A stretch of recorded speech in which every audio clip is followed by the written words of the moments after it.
Welcome back to Markets Now, live from Miami Beach, South Beach in Miami, Florida, at the famed News Cafe. And what does it cost, do you think, to rent a beautiful space like this, to actually run a business in Miami? And how much would it compare if you wanted to run this cafe up in New York City? There is a big difference. Peter Zalewski is from the Miami Association of Realtors. He tracks these numbers and a lot much more. Let's talk about that, because the difference in square footage, the cost, is phenomenal. We're talking $59 a square foot versus $27 a square foot for commercial property here in Miami. Yeah, absolutely. And if you get into some of the brand new space that's just been built during the crash because of bad timing, about 2.2 million square feet of space went up. Believe it or not, they're actually pushing $40 a square foot. So it's going to really vary depending on where you're at. If you're in South Beach, rock star prices. For instance, Lincoln Road, $150 a foot to rent it. That is amazing. So are you seeing a big influx of business owners, whether it's financial companies or just regular companies, that are coming down from the tri-state area because of that exact reason? It's really the AAA credit-rated entity that's coming down here. They're paying the top dollar to get in, and what they're doing is they're starting to push away the locals to different areas, which is ultimately spurring a whole new development. So it's really kind of this diversification, if you will. The popular areas are going up in price. The people who started originally, they're starting to go elsewhere, which is starting this whole grassroots effort elsewhere.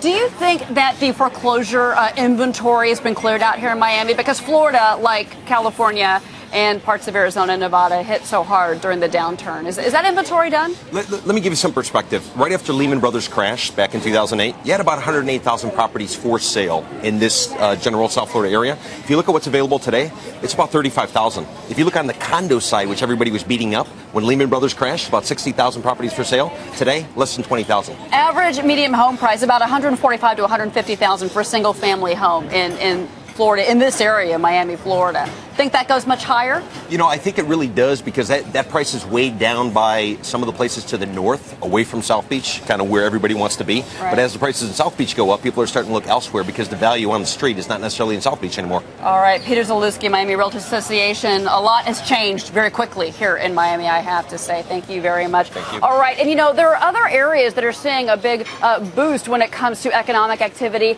And again, I'm talking about these hedge funds, these private equity firms, these brokerage houses up in the tri-state saying, hey, forget it, I'm going to head down to Miami. Coming up in the 1 p.m. Eastern time hour of Markets Now, we're going to be speaking with Kelly Smallridge, Business Development Board of Palm Beach County. She's their president and CEO. She's got some astounding numbers. She says she doesn't have to even do anything to market Palm Beach.